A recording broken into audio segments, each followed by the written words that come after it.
जी, स्वागत है रिताना एजुकेशन के ऑनलाइन क्लासेस में। और हमने इतिहास के बहुत सारे प्रमुख बिंदुओं को हम लोग कवर कर रहे हैं। इतिहास के पूरे पाठ्यक्रम को कंप्लीट करने का प्रयास कर रहे हैं, जिसमें प्राचीन भारत का इतिहास विशेष रूप से चल रहा है, जिसमें हमने इससे पहले की क्लास के वीडियो में हमने कवर कर लिया है सिंधु घाटी सभ्यता। उस तरीके से आप देखेंगे कि ऋग्वैदिक सभ्यता। ठीक इसके बाद हम लोग आए थे महाजनपद का, और महाजनपद में हमने देखा था कि मगध जो था बहुत ही शक्तिशाली साम्राज्य के रूप में उभर रहा था, जिसमें आपने 3 वंश को विशेष रूप से हमने समझा, हर्यक वंश, सुनाग वंश और नंद वंश। इसके बाद जो है मौर्य वंश आता है। मौर्य वंश जो आता है, इसमें मगध का एक बहुत बृहद विस्तार होता है, और भारत क्षेत्र में देखेंगे कि एक बहुत ही विशाल रूप से आप देखेंगे कि क्षेत्रों का विस्तार होता है, जिसमें मौर्य वंश का जो काल रहता है 322 ईस्वी पूर्व से लेकर 185 ईस्वी पूर्व तक रहता है। इसके मौर्य वंश की जो जानकारी हमें मिलती है वो आप देखेंगे कि साहित्यिक स्रोत और पुरातात्विक स्रोत, ये 2 स्रोतों से हमें इस इतिहास की जानकारी मिलती है, जिसमें विशेष रूप से कुछ पुस्तक है जैसे अर्थशास्त्र, इंडिका, पुराण, मुद्राक्षर और बौद्ध और जैन के ग्रंथ मिलते हैं। अर्थशास्त्र जो है विशेष रूप से कौटिल्य के लिखा हुआ एक ग्रंथ है, एक पुस्तक है, जिसमें राजनीतिक विशेष बातें लिखी हुई है। इसी तरीके से आप देखेंगे कि एक ये विदेशी राइटर आते हैं मेगास्थनीज, और मेगास्थनीज के द्वारा लिखी हुई जो पुस्तक है वो है इंडिका। तो मेगास्थनीज की लिखी हुई पुस्तक से भी हमें मौर्य वंश के बारे में जानकारी मिलती है। पुराणों के द्वारा भी हमें मौर्य वंश के स्रोत मिलते हैं। इस तरीके से मुद्राक्षर, ये भी एक विशेष रूप से नाट्य पुस्तक है, जिसमें नाट्य मंचन के बारे में डिटेल्स लिखा हुआ है, और ये इसकी जो रचना करते हैं वो विशाख दत्त होते हैं। तो विशाख दत्त द्वारा रचित जो पुस्तक है मुद्राक्षर से भी मौर्य वंश के बारे में, मौर्य की डिटेल्स हमें देखने को मिलता है। इसके अलावा भी आप देखेंगे कि बौद्ध धर्म और जैन धर्म, विशेष रूप से अंगुत्तर निकाय और भगवती सूत्र जो बौद्ध और जैन के जो ग्रंथ है, वहां से भी मौर्य के बारे में हमें समझने को मिलता है। अब आप देखेंगे कि पुरातात्विक स्रोत में अशोक के भी अभिलेख मिले हैं। अभिलेख का मतलब होता है कि पत्थरों पर अशोक के द्वारा खुदाई करके उनकी बातें, यानी राजा की जो बातें होती है, वो प्रजा के लिए जो बातें लिखी हुई है, उससे भी हमें, साक्ष्य से भी हमें इस मौर्य के बारे में डिटेल समझने को मिलता है। उस समय के भवन, स्तूप, गुफा और मृदभान इत्यादि मिले हुए, वहां से भी कुछ जानकारी हमें मिलता है। ये पुरातात्विक स्रोत हो गया। रुद्रदामन का जूनागढ़ अभिलेख, ये जूनागढ़ अभिलेख बहुत इंपॉर्टेंट है। यहाँ से भी आप देखेंगे कि मौर्य के बारे में, मौर्य वंशों के बारे में पूरे डिटेल्स हमें समझने को मिलता है। तो ये तो आपने कवर कर लिया कि मौर्य वंश की जानकारी के स्रोत कौन कौन से साहित्यिक और पुरातात्विक विभाग से, पुरातात्विक स्रोतों से कैसे मिलता है। कभी आपसे जो ऑब्जेक्टिव टाइप के प्रश्न पूछे जाएंगे, यदि आप इंटर स्तरीय एग्जाम दे रहे हैं कॉम्पिटिटिव, तो आपसे प्रश्न क्या होंगे कि अर्थशास्त्र के लेखक कौन है, तो बताएंगे कौटिल्य। कौटिल्य जो है, इनका नाम चाणक्य भी है, और इनको विष्णुगुप्त, इनका जो मूल नाम है वो है विष्णुगुप्त, जबकि इन्हें चाणक्य कहा जाता है, और इनके गोत्र के हिसाब से, इनको गोत्र के आधार पर इन्हें कौटिल्य कहा जाता है। तो प्रश्न ऐसे भी आ सकता है, ऑप्शन में हो सकता है कि कौटिल्य ना लिखा हो, उसमें विष्णुगुप्त लिखा हो, तो आप विष्णुगुप्त ही टिक करेंगे। तो ये बात आपने क्लियर कर लिया कि मौर्य वंश के जो है ना, उस समय की जो राजनीतिक विशेष की बातें जो है वो अर्थशास्त्र में देखने को मिलती है। अर्थशास्त्र का मतलब ये नहीं समझेंगे जैसे आज के समय में इकोनॉमिक्स का एक बुक होता है, जिसमें सिर्फ रुपए पैसों की ही बात लिखी हुई रहती है। तो आज के एक विषय है अर्थशास्त्र, लेकिन उस समय चाणक्य जो है, जो ग्रंथ लिखा था उसका नाम था अर्थशास्त्र। उसने सिर्फ राजनीति संबंधित बातें उसमें नोटिफाई की है। तो ये चीजें देख सकते हैं कि अर्थशास्त्र के रचयिता कौन है, कौटिल्य है। इसी तरीके से आप देखेंगे कि आगे यूनान से चंद्रगुप्त मौर्य का जो है अच्छा संपर्क रहता है, और वहां से यूनान से जो है एक यात्री आते हैं मेगास्थनीज। ये मेगास्थनीज जो है अपनी यात्रा का विवरण इंडिका नामक पुस्तक में देते हैं। तो इंडिका से भी हमें मौर्य वंश उस समय, उस काल में जब वो आते हैं, तो विशेष रूप से पटना, जिसे पोलीप्रोथा कहते हैं, उस पुस्तक में पटना का जो नाम दिया गया पोलीप्रोथा। तो पोलीप्रोथा में अर्थात पटना के दुर्गों का विवरण, वहाँ के नगर के बारे में विवरण करना, ये पूरे का पूरे जो है नगरीकरण की जो व्यवस्था की गई थी, इसके बारे में चर्चा जो है इंडिका नामक पुस्तक में मिलती है। इसी तरीके से आप देखेंगे कि पुराणों में भी मौर्य के बारे में डिटेल्स दिया हुआ है। इस तरीके से मुद्राक्षस विशेष रूप से एक नाट्य मंचन था, जिसके बारे में हम कहानियों से भी सुनेंगे कि इसमें क्या क्या बात लिखी हुई थी। लेकिन फिलहाल में आप ऑब्जेक्टिव टाइप से आप समझेंगे कि मुद्राक्षस के लेखक कौन है, तो विशाख दत्त है। विशाख दत्त द्वारा लिखी हुई पुस्तक मुद्राक्षस है। इस तरीके से बौद्ध और जैन धर्म के ग्रंथों के आधार पर भी हमें मौर्य वंश की जानकारी मिलती है। अब हम बात करते हैं कि मौर्य वंश की स्थापना, मौर्य साम्राज्य की स्थापना कैसे होती है और क्यों होती है। तो आप देखेंगे कि जो आप देखेंगे नंद वंश, जो कि पहले आया था हर्यक वंश मगध साम्राज्य में। उसके बाद आप देखेंगे कि शिशुनाग वंश में शिशुपाल की हत्या करके शिशुनाग ने शिशुनाग वंश की स्थापना कर दी। और उसी तरीके से आप देखेंगे कि बाद में वापस महापद्म नंद आते हैं और नंद वंश की नींव रखते हैं। और नंद वंश का अंतिम जो शासक था, एटलीस्ट जो लास्ट शासक था, जिसका नाम था धनानंद। ये धनानंद बहुत ही क्रूर शासक था।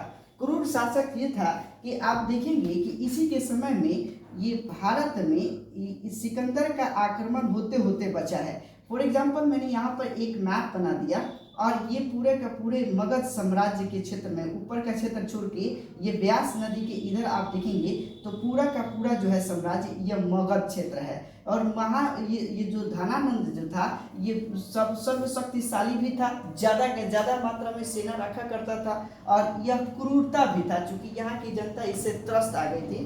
कारण क्या था कि इसने कम से कम 123 प्रकार के इसने टैक्स लगाया था।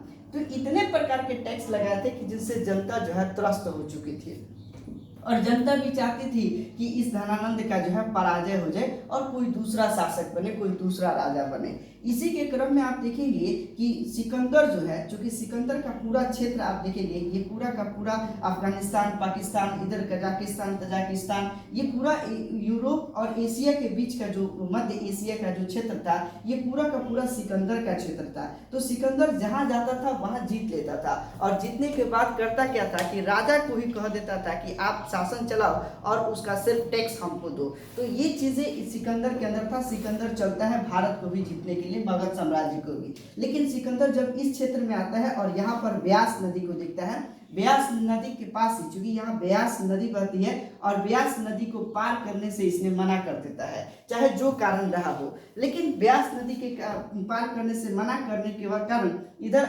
मगध का जो साम्राज्य शासक था धनानंद को ऐसा लगता है कि जो है सिकंदर जो है हमारे डर की वजह से इस ब्यास नदी को पार नहीं कर पाया, अन्यथा अगर पार करता तो हारा जाता।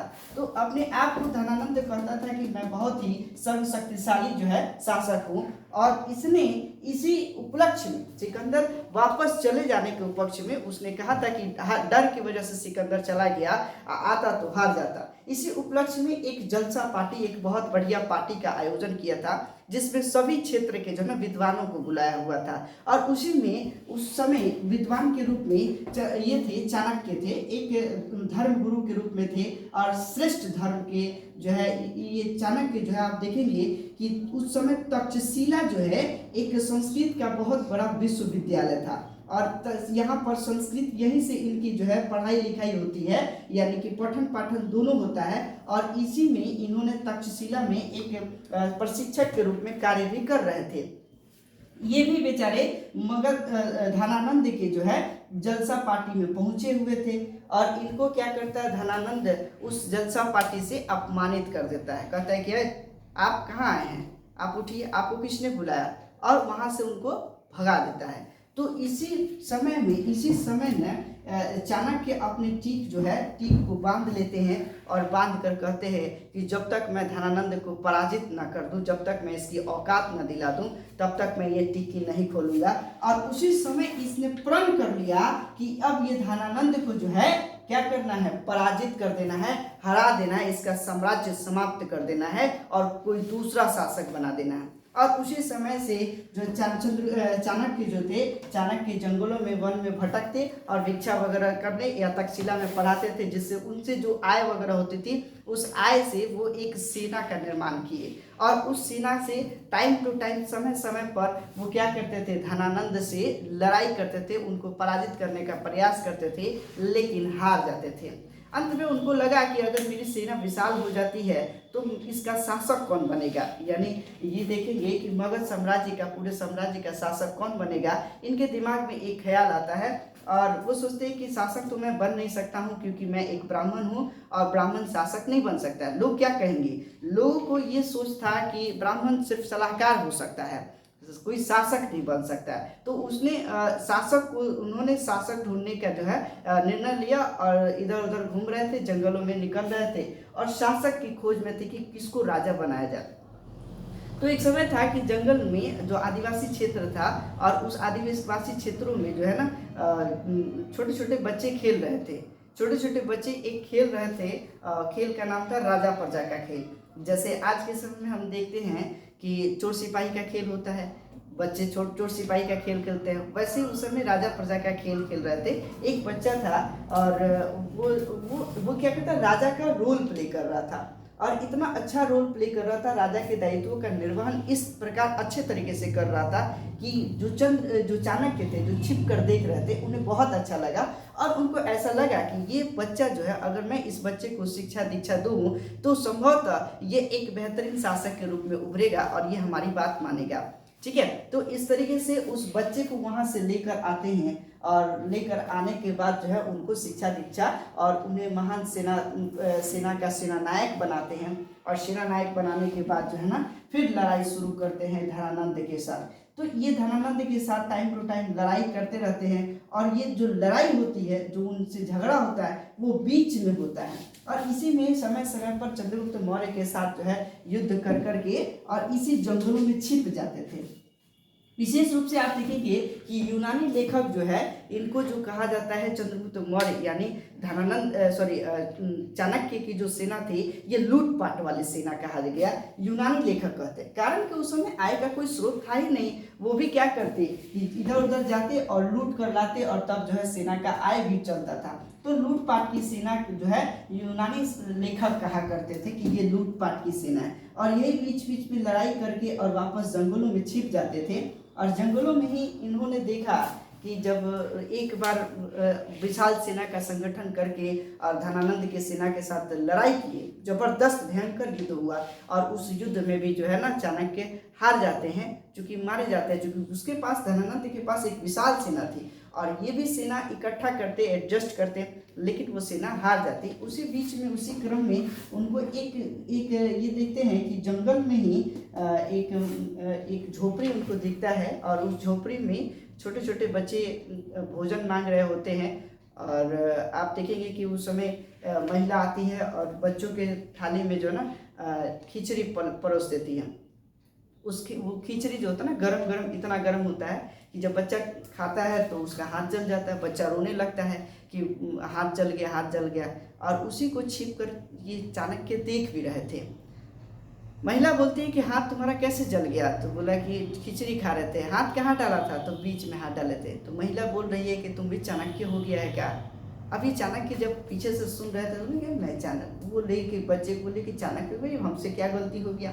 बोले कि चाणक्य, एक तो चाणक्य है, हम लोग चाहते हैं कि ये पूरा साम्राज्य को चाणक्य जीत ले और ये जो है लड़ता है, बीच में लड़ता है, और तुम भी जो है खाना खा रहे हो तो बीच में हाथ डालो, बाजू से खाओ, किनारे किनारे से खाओ और पूरा साम्राज्य जो है समाप्त कर लो। उस समय महिला की बात का एक बहुत बड़ा प्रभाव पड़ा, गहरा प्रभाव पड़ा चाणक्य को, और इन्होंने भी सोचा कि अब जो लड़ाई होगी वो बीच में लड़ाई नहीं होगी। चंद्रगुप्त मौर्य सेनापति सेनानायक के साथ लेके चले जाता है सीधे कहाँ, तो सबसे ऊपर, यानी आप देखेंगे उत्तर क्षेत्र में, यहाँ हिमालय क्षेत्र के राजा प्रवर्तक से सहायता मांगते हैं और प्रवर्तक की सहायता से इधर से युद्ध करना, इधर से लड़ाई लड़ना शुरू कर देते हैं और ऊपर से धीरे धीरे किनारे से साम्राज्य को समाप्त करते हुए अंत में धनानंद को पराजित कर देते हैं। और धनानंद को पराजित करके नंद वंश का अंतिम शासक जो धनानंद था, इसको पराजित कर चंद्रगुप्त मौर्य ने मौर्य साम्राज्य की स्थापना की। किसकी सहायता से?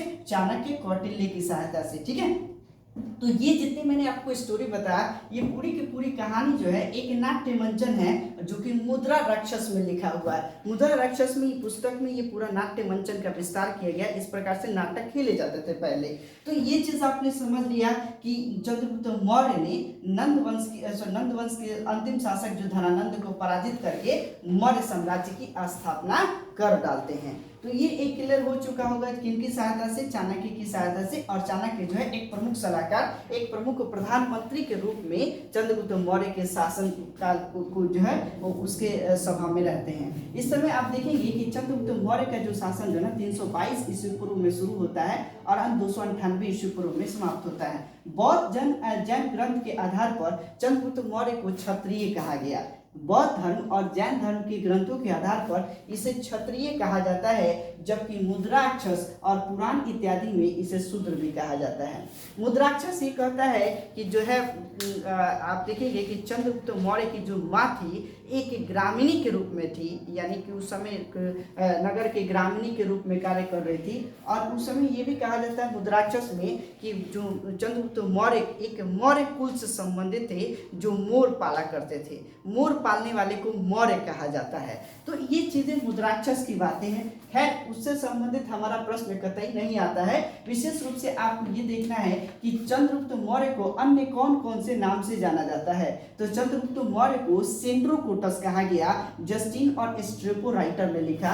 ये विशेष रूप से यूनानी लेखक है। यूनानी लेखक जो है जस्टिन और स्ट्रेपो, इन्हें सेंड्रोकोटस कहा, जबकि एपियन और प्लूटार्क ने एंड्रोकोटस से संबोधित किया चंद्रगुप्त मौर्य को। ये अपनी पुस्तक में जस्टिन और स्ट्रेपो ने सेंड्रोकोटस कहा, जबकि एपियन और प्लूटार्क ने इसे एंड्रोकोटस कहा। और इसकी बात की जानकारी जो है विलियम जोन्स पहली बार इसको पहचानते हैं कि सेंड्रोकोटस और एंड्रोकोटस जो है किनके लिए कहा गया, तो चंद्रगुप्त मौर्य के लिए कहा गया। इसके समय में एक और महत्वपूर्ण घटना होती है, सेल्यूकस निकेटर जो युद्ध करता है 305 ईस्वी पूर्व में। आप देखेंगे कि जैसे आप इस तरीके से आप देखेंगे कि ये पूरा का पूरा सिकंदर का क्षेत्र था।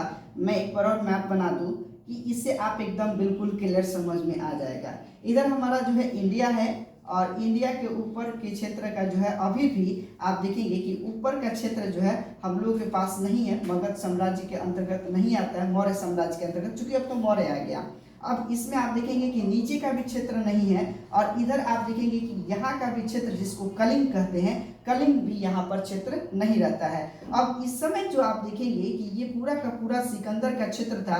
सिकंदर जो है व्यास नदी के पास युद्ध करके वापस जब जाता है तो उसकी मृत्यु हो जाती है और उसका सेनापति जिसका नाम था सेल्यूकस निकेटर, तो सेल्यूकस निकेटर इस क्षेत्र का जो है कार्यभार संभालता है और यह भी लोभ में आ जाता है। और लोभ में आने के बाद जो है चल देता है चंद्रगुप्त मौर्य से युद्ध करने के लिए। किस समय? 305 ईस्वी पूर्व में। लोभ में आया कि मैं भी मौर्य का जो है पूरे इस क्षेत्र का विस्तार करूं और इधर आता है 305 ईस्वी पूर्व में। लेकिन वह जानता नहीं था कि चंद्रगुप्त मौर्य एक महान शासक के रूप में निकला और इसके पास जो सेना थी एक विशाल सेना इसने निर्माण किया। इसमें आप देखेंगे जो पैदल सेना, घुड़सवारी सेना, हाथी सेना है ना, रथ सेना, इस प्रकार की कई एक सेना की जो ना व्यवस्था किया था। तो चंद्रगुप्त मौर्य जिसका जो है जो मुख्य सलाहकार चाणक्य था, चाणक्य अपने आप में एक बृहद कूटनीतिज्ञ भी कहे जाते हैं। तो उनके दृष्टिकोण में ये चंद्रगुप्त मौर्य काम कर रहे थे।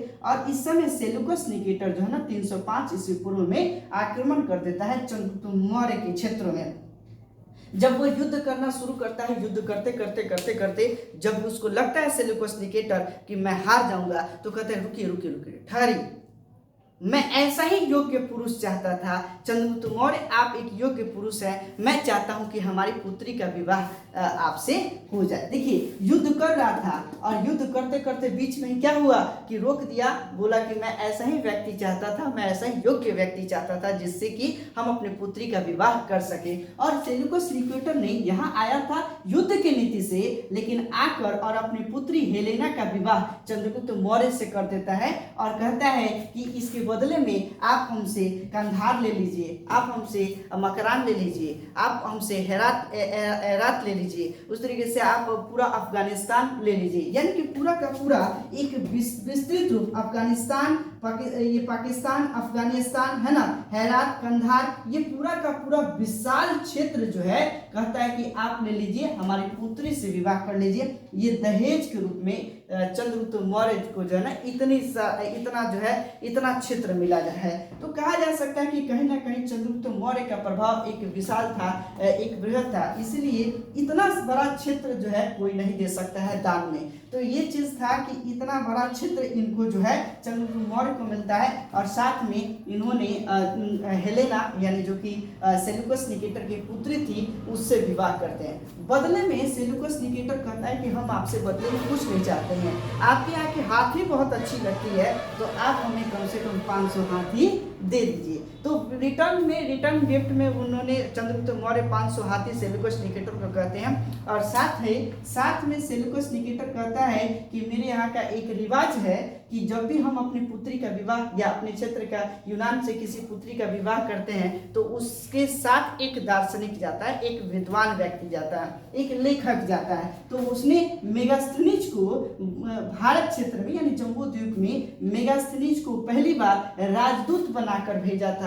किसके दरबार में? तो चंद्रगुप्त मौर्य के दरबार में। चंद्रगुप्त मौर्य के दरबार में पहली बार कोई यानी पूरे भारत में आप देखेंगे कि पहली बार राजदूत के रूप में कौन आया था?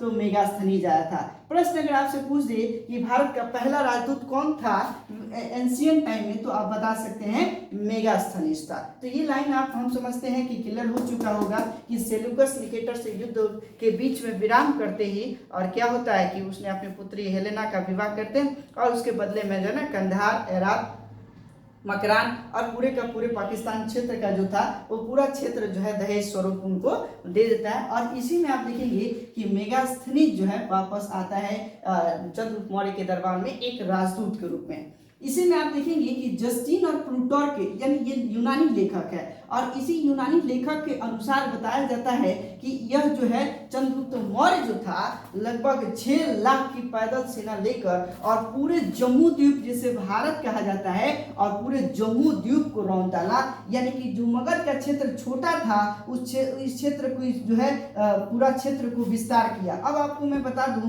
कि वंस अगेन एक बार मैप में बना दूं कि इसमें आप देखेंगे कि नीचे का क्षेत्र जब नंद वंश था तो नीचे का क्षेत्र नहीं था, इधर आप नीचे का क्षेत्र नहीं था, इधर आप देखेंगे कि ऊपर में ये एक क्षेत्र जो है ये ऊपर नहीं था और ये इतना ही क्षेत्र था। तो इधर भी जीतता है, इधर विशेष रूप से गुजरात प्रांत की जो सौराष्ट्र क्षेत्र था, सौराष्ट्र क्षेत्र को जीत लेता है चंद्रगुप्त मौर्य। और यहाँ पर भी जो है और चंद्रगुप्त मौर्य जीतता है सौराष्ट्र क्षेत्र को और यहाँ पर एक राज्यपाल को नियुक्त करता है जिसका नाम था पुष्यगुप्त। ये पुष्यगुप्त को यहाँ पर जो है नियुक्त करता है और यहीं पर पहली बार सिंचाई के लिए एक स्पेशल व्यवस्था का प्रयोग ये करता है। यहीं पर आप देखेंगे कि सौराष्ट्र क्षेत्र में ही सुदर्शन झील का निर्माण करता है। सुदर्शन झील से संबंधित प्रश्न निश्चित आते हैं कि चंद्रगुप्त मौर्य के काल में सुदर्शन झील का निर्माण कहाँ होता है, तो बता सकते हैं सौराष्ट्र में। किस लिए होता है? तो सिंचाई व्यवस्था को परिपूर्ण करने के लिए यहाँ पर सुदर्शन झील का निर्माण होता है। और आप देखेंगे कि इसी क्रम को आगे बढ़ाते हुए चंद्रगुप्त मौर्य शासक था और यहाँ का जो प्रांतपति कौन हुआ?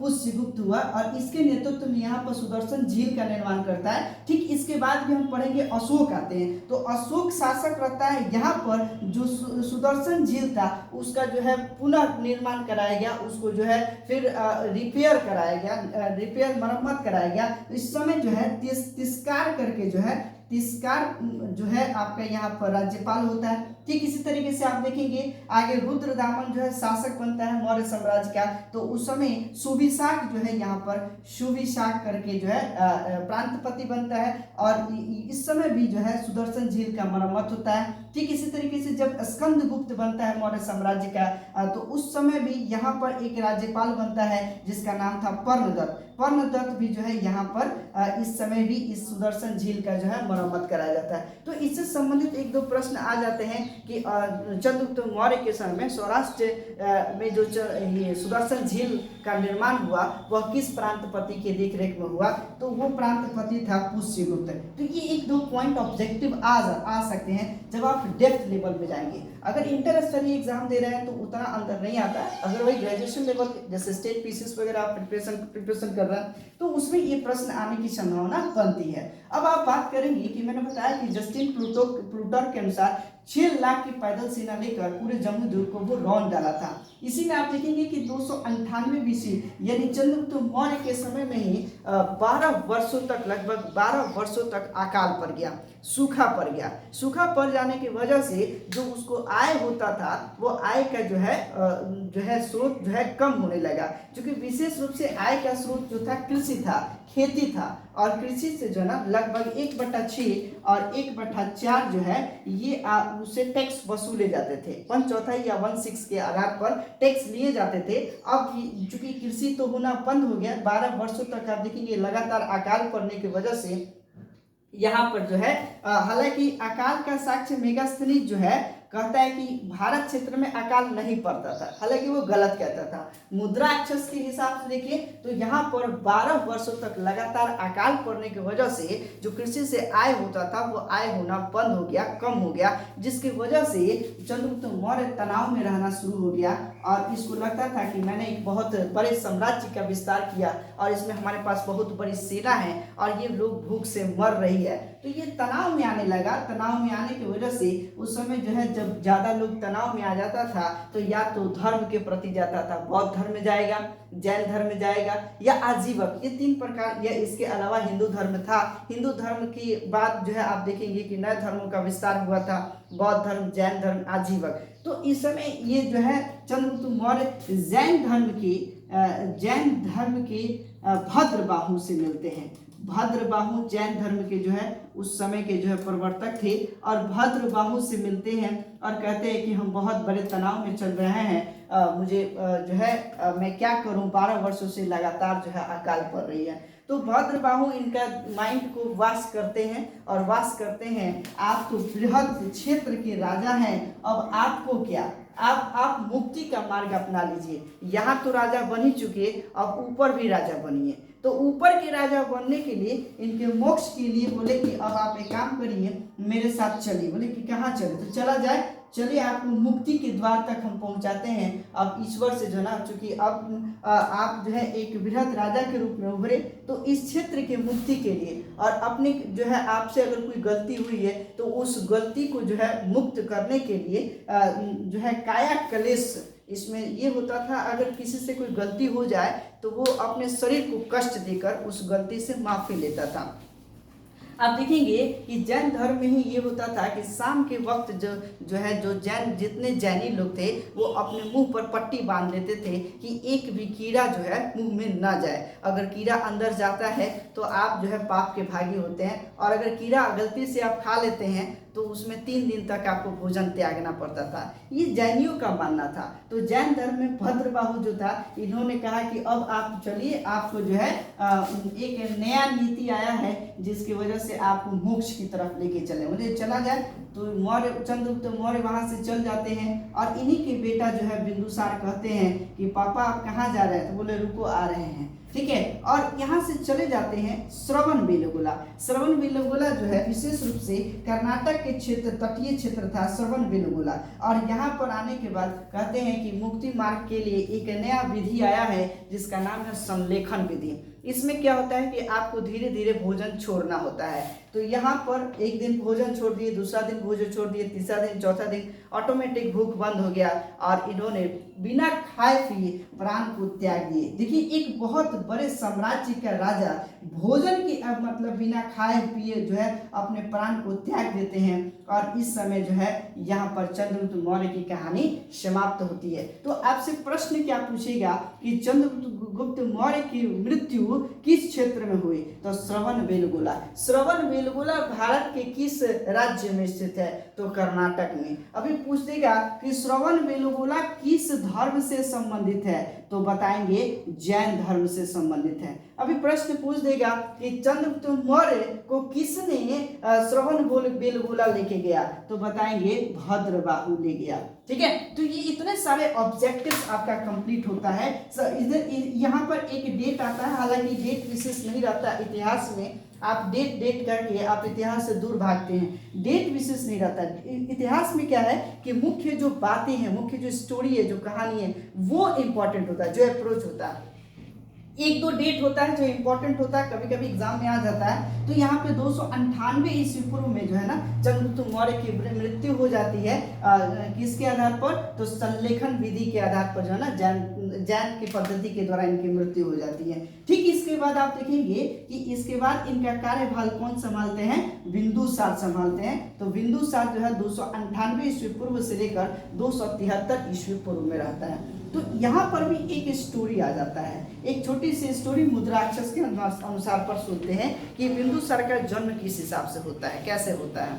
हालांकि जब देखेंगे कि जब चाणक्य जो है एक विशाल साम्राज्य की स्थापना के लिए चंद्रगुप्त मौर्य को मौर्य वंश की नींव रखने के लिए कहता है और एक विशाल साम्राज्य का राजा बनाता है, तो उस समय चाणक्य को एक डर था कि कहीं राजा को कोई मार न दे, क्योंकि उस समय राजा को बहुत आसानी से मार दिया जाता था। कारण था कि उसमें विशेष था कि जहर देकर मार देना, ये था कि बहुत आसान तरीके से किसी को जहर देकर मार देना। तो इस समय चाणक्य कहते हैं कि नहीं, मैं चाहता हूं कि चंद्रगुप्त मौर्य को विष पुरुष बना दूं, मतलब उसको कोई जहर भी दिए तो कोई वो मर ना सके। तो धीरे धीरे चंद्रगुप्त मौर्य के खाना में, भोजन में ये देना शुरू कर दिए विष, हल्की हल्की मात्रा में। धीरे धीरे डोज बढ़ाते गए बिना बताए। अगर किसी को बता के जहर दिया जाए, अगर हल्का भी दिया जाए, न भी मिलाया जाए और कह दिया जाए कि इसमें जहर मिलाया है, तो वो स्वाभाविक है कि कहेगा कि अब मुझे चक्कर आ रहा है, गिरने लगेगा। तो ये चीज़ें जो है चंद्रगुप्त मौर्य के भोजन में जो ना धीरे धीरे विष का जो है डोज बढ़ाते गए और एक जब हेवी डोज तक आ गए, लिमिट हो गया कि ना अब जो है एकदम परिपक्व हो चुके हैं, अब जो है कोई जहर भी देगा डायरेक्ट तो भी जो है चंद्रगुप्त मौर्य नहीं मर सकता है। तो इसी समय जो हेलेना थी चंद्रगुप्त मौर्य की पत्नी, वो उनके भोजन में जो है ना उनके खाने के साथ बैठ जाती है और उनका खाना भी लगती है खाने। और खाना खाने के बाद जो है चंद्रगुप्त मौर्य को तो कुछ नहीं होता है, लेकिन इनकी पत्नी को जो है सीरियस होने लगता है, तबीयत जो है बिगड़ने लगता है। और यह बात चाणक्य जानते थे कि बिगड़ने का कारण क्या है, क्योंकि उनके भोजन में विष है, जहर है। तो उनको तो बचाया ना जा सका, लेकिन चंद्रगुप्त उनके पत्नी के गर्भ में पल रहा एक बच्चा, एक छोटा एक शिशु, उनको जो है जैसे तैसे उनको बचा लिया गया। और उसी समय देखेंगे कि उसके बच्चे के शरीर पर भी जहर का एक छोटा सा स्पॉट, छोटा सा बिंदु आ जाता है जहर के स्पॉट। और जहर को क्या कहा जाता है? सार कहा जाता है। यानी जहर का यानी कि बिंदु आना, इसका नाम क्या पड़ गया? बिंदुसार पड़ गया। तो ये एक लाइन क्लियर हो चुका है कि चंद्रगुप्त मौर्य की पुत्र का क्या नाम था? तो बिंदुसार। हम लोग हमेशा डाउट में रहते हैं कि भाई बिंबिसार कौन है और बिंदुसार कौन है। तो बिंबिसार हर्यक वंश का संस्थापक और बिंदुसार देखेंगे कि चंद्रगुप्त मौर्य का पुत्र मौर्य वंश के अंतर्गत आता है। इसका भी कई नाम आता है कि बिंदुसार जो था, इनका नाम जो है अमित्र घात, जिसे शत्रु विनाशक कहा जाता है पुराणों के हिसाब से, जबकि यूनानी शासक इसको अमित्र चेटस कहते हैं यूनानी शासक अमित्र चेटस कहा जाता है यूनानियों के द्वारा, और अमित्र घात जो है इधर पुराण के आधार पर इसे बिंदुसार को कहा जाता है। जैन ग्रंथ में इसको सिंह सेन के नाम से बुलाया गया है। जैन धर्म में जैन ग्रंथ के आधार पर इसे सिंह सेन कहा जाता है। अब देखेंगे कि जैसे ही जैन धर्म के प्रवर्तक जो थे भद्रबाहु, एक ऋषि थे, इनके द्वारा जो है संलेखन विधि से श्रवणबेलगोला में चंद्रगुप्त मौर्य की जो है मृत्यु हो जाती है। तो ये फिर वापस आते हैं बिंदुसार के दरबार में कि बिंदुसार अब हमारा धर्म अपना लो। ये बेचारा जानता था कि भाई पिताजी को तो आप लेके चले गए ऊपर, हमको भी लेके चला जाएगा। तो सीधे हाथ जोड़ देता है कि अब मैं इस धर्म में नहीं रहूँगा, ये धर्म को त्याग देता है और ये अपना एक जो धर्म था जिसका नाम था आजीवक संप्रदाय का जो है शरण लेता है। आजीवक संप्रदाय में होता क्या है कि इसमें इनका कहना है कि नियतिवाद होना, जो घटना हो रही है वो ऊपर से लिखी हुई है और नियत में है, इसीलिए हो रही है। कभी कभी हम लोग भी ऐसा देखते हैं कि किसी यहाँ घर खाने के लिए जाते हैं और कहते हैं, एक लाइन बोल देते हैं कि खाने दाने दाने पर लिखा हुआ खाने वाले का नाम। तो ये जो है एक नियतिवाद की लाइन होगी। इसी तरीके से कई घटना होता है, यदि किसी को ठेस लग जाता है, गिर जाता है और कुछ हो जाता है तो कहते हैं ना कि होनी था तो ये हो गया, संजोग लिखा हुआ था तो हो गया। तो ये एक नियतिवाद का विचार जो है आजीवक संप्रदाय के लोग कहते हैं। इसके जो संप्रदाय के प्रवर्तक थे उनका नाम क्या था, कभी कभी पूछ देता है। तो मोखलीपुत्र गोसाल, ये आप ध्यान रखेंगे कि ये आप आजीवक संप्रदाय के जो है ये थे प्रवर्तक थे मोखलीपुत्र गोसाल, और इनके शरण में जो है ना बिंदुसार चला जाता है। प्रश्न पूछ देता है कि चंद्रगुप्त मौर्य किस धर्म से संबंधित थे, तो बताएंगे जैन धर्म से। और बिंदुसार किस धर्म से संबंधित थे, आजीवक धर्म से संबंधित थे। इसी में आप देखेंगे कि जैन ग्रंथ के अनुसार इसे सिंह सेन कहा गया।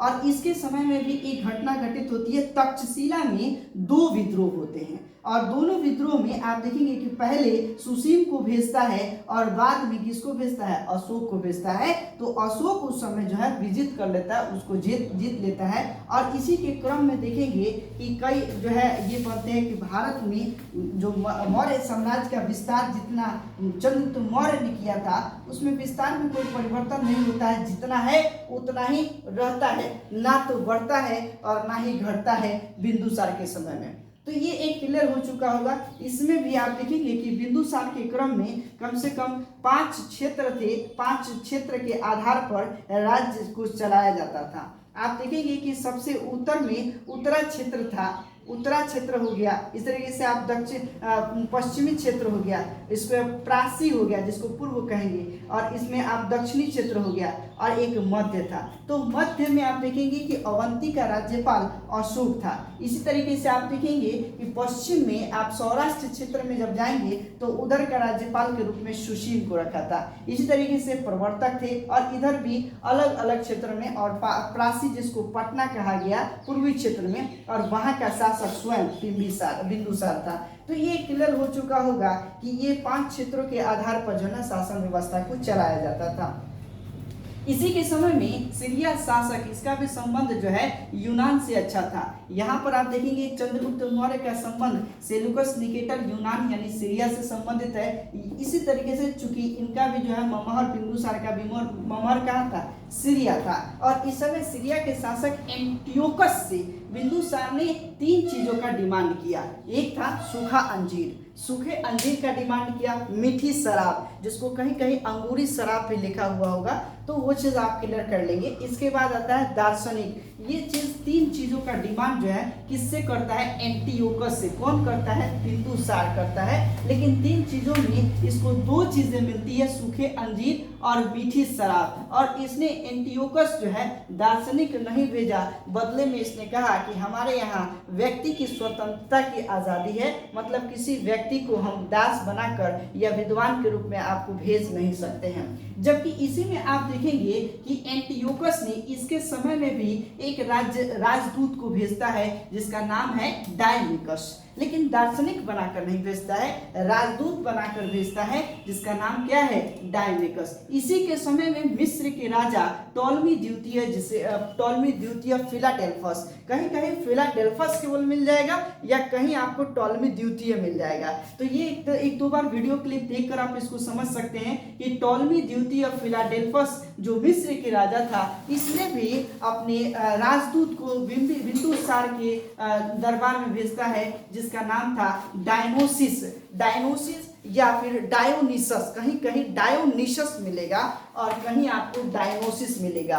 तो एकदम आपको एकदम 100% क्लियर कट कर लेना है कि डायनोसिस जो है किस शासक ने भेजा था, तो टॉलमी द्वितीय फिलाडेल्फस ने। कहाँ का शासक था? मिस्र का शासक था। इसी तरीके से आप देखेंगे एंटियोकस ने डायमेकस को भेजता है, एंटियोकस ने डायमेकस को भेजता है बिंदुसार के दरबार में। और यह कहाँ का शासक था? तो सीरिया का शासक था, जो यूनान प्रदेश का था। अब इसमें अब यहाँ तक आपने समझ लिया कि बिंदुसार में जो प्रमुख घटनाएं हुई थी।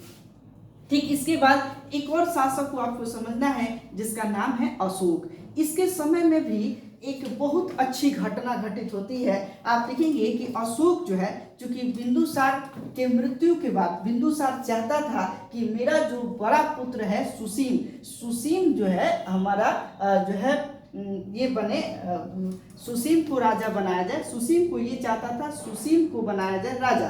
कौन? बिंदुसार चाहता था। लेकिन जो बिंदुसार के दरबार में जो ये थे, क्या बोलते हैं, पदाधिकारीगण जो थे, मंत्रीगण चाहते थे कि इसको न बनाकर किसको बनाया जाए? अशोक को बनाया जाए। तो अशोक देखेंगे कि अशोक राधा गुप्त की सहायता से, जो विशेष मंत्री थे बिंदुसार के, तो राधा गुप्त की सहायता से लगभग आप देखेंगे कि 3 साल तक जो है शासक बनने के लिए युद्ध चलता है भाइयों में। ठीक है, कि उत्तराधिकारी का युद्ध इसको कहते हैं। उत्तराधिकारी का युद्ध लगभग 3 सालों तक चलता है। 273 ईस्वी पूर्व में इनकी मृत्यु हो जाती है बिंदुसार की, और लगभग 3 साल तक उत्तराधिकारी के युद्ध के बाद 269 ईस्वी पूर्व में पहली बार जो है राजा इधर बनता है अशोक। जबकि इससे पहले मैंने आपको बताया था कि अशोक जो है अवंती का प्रांतपति अर्थात अवंती क्षेत्र का जो है राज्यपाल था, है ना। तो अवंती मध्य प्रांत के अंतर्गत आता है। मध्य प्रांत के प्रांतपति के रूप में अर्थात राज्यपाल के रूप में जो है अशोक था। और इसलिए सबसे यहाँ पर देखेंगे 269 ईस्वी 269 ईस्वी पूर्व में जो है राजा बनता है। और अशोक का जो अशोक नाम है ये उसके अभिलेख मास्की और गुर्जरा अभिलेख से मिलता है। जबकि अन्य जितने भी आप अभिलेख देखेंगे उसमें उसका नाम जो है प्रियदर्शी मिलता है ना। इस तरीके से आप देखेंगे कि कई एक अलग अलग नाम मिलेगा। इसको मगधाधिराज भी कहा गया। कई अभिलेख में आप देखेंगे कि इसको मगधाधिराज कहा गया, या फिर देवनाम प्रियदर्शी मिलता है, प्रियदर्शी मिलता है, तो देवनाम पियम मिलता है। ये एक अलग अलग नाम उसको कई अभिलेखों से मिलते हैं। लेकिन अशोक का अशोक नाम किस अभिलेख से मिलता है? मास्की और गुर्जरा अभिलेख से मिलता है। ये इसमें ये एक पॉइंट होता है। एक और पॉइंट आप ध्यान रखेंगे कि 261 ईस्वी पूर्व लगभग इसके राजा बनने के 8वें वर्ष में एक भीषण युद्ध होता है, कलिंग का युद्ध। यहाँ पर एक और मैप के माध्यम से समझने की कोशिश करेंगे कि अभी भी आप देखेंगे कि ये पूरा भारत में ये पूरा क्षेत्र जो है, भारत का पूरा क्षेत्र जो है मौर्य वंश के अंतर्गत आ चुका था। ये पूरा क्षेत्र आ चुका था। इधर सौराष्ट्र, गुजरात वगैरह ये पूरा का पूरा क्षेत्र, सिर्फ दक्षिण का कुछ हिस्सा छोड़ करके ये पूरा का पूरा क्षेत्र जो है इसमें मौर्य वंश के जो मौर्य साम्राज्य में आ गया था। एक क्षेत्र जो इधर नीचे का क्षेत्र था, विशेष रूप से इस क्षेत्र को कलिंग कहा गया और कलिंग को अब तक जीता नहीं गया था। तो यहाँ पर अशोक के द्वारा एक बृहद युद्ध होता है कलिंग में। और कलिंग युद्ध, ये प्रश्न आता है कि अशोक के राजा बनने के कितने वर्ष बाद कलिंग का युद्ध होता है? तो बताएंगे 8वें वर्ष बाद। यहाँ पर डेट आ जाता है कि अशोक कब राजा बनता है। तो अशोक जो है 269 में राजा बनता है। और इसने किस वर्ष जो है कलिंग का युद्ध किया? तो 261 ईस्वी पूर्व में। 1-2 डेट जो है जिसको आपको याद रखना होगा। तो ये चीज आप देखेंगे कि 261 ईस्वी पूर्व में कलिंग का युद्ध होता है। और इस युद्ध में कहता है कि मैंने एक भीषण युद्ध को देखा जिसमें खून खराबे को देखकर मेरा हृदय जो है पिघल गया।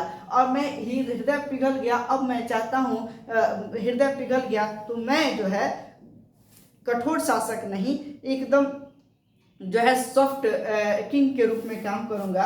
और इसने धर्म का मार्ग अपना लिया। धम्म का मार्ग में बताया जाता है कि पाप मुक्ति के लिए जो है पाप से मुक्त होने के लिए जो है एक अलग मार्ग अपनाना, ईमानदारी का मार्ग अपनाना, ईमानदारी क्षेत्र में जाना। इसी में आप देखेंगे कि इसने अशोक ने बौद्ध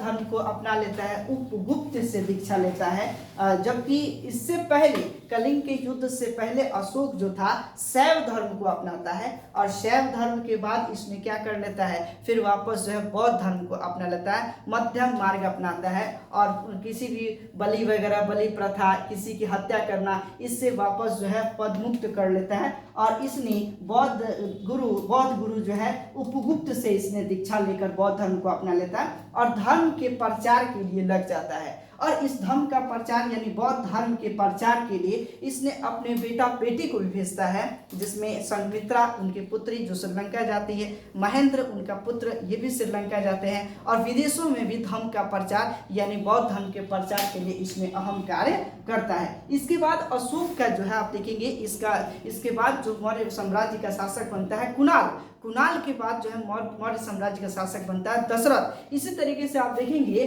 कि मौर्य साम्राज्य का जो अंतिम शासक होता है बृहद्रथ, जो अंत में 185 ईस्वी पूर्व में बनता है, और अंतिम मौर्य शासक जिसकी हत्या पुष्यमित्र शुंग ने कर दी, जो बृहद्रथ की सेनापति था, और उसके बाद उसने पुष्यमित्र शुंग वंश की स्थापना कर देती है। तो ये चीज़ आपने लाइन क्लियर कर लिया कि पूरा का पूरा मौर्य साम्राज्य में हमने जिसमें ये समझा था चंद्रगुप्त मौर्य को, बिंदुसार को, अशोक को। इतना ही नहीं, एक और वीडियो क्लिप इस पे आएगा, इसमें कई एक स्टोरी है। हम लोग इसमें अशोक के कई शिलालेख को पढ़ेंगे, जिसमें 14 अभिलेख जो है महत्वपूर्ण अभिलेख वो देखेंगे, छोटे छोटे निम्न शिलालेख को समझने का कोशिश करेंगे, धम्म को और विस्तार तरीके से समझेंगे, स्तूप क्या होता है स्तूप को समझने की कोशिश करेंगे। मिलते हैं अगले वीडियो की क्लिप के साथ, तब तक के लिए धन्यवाद। Thanks a lot.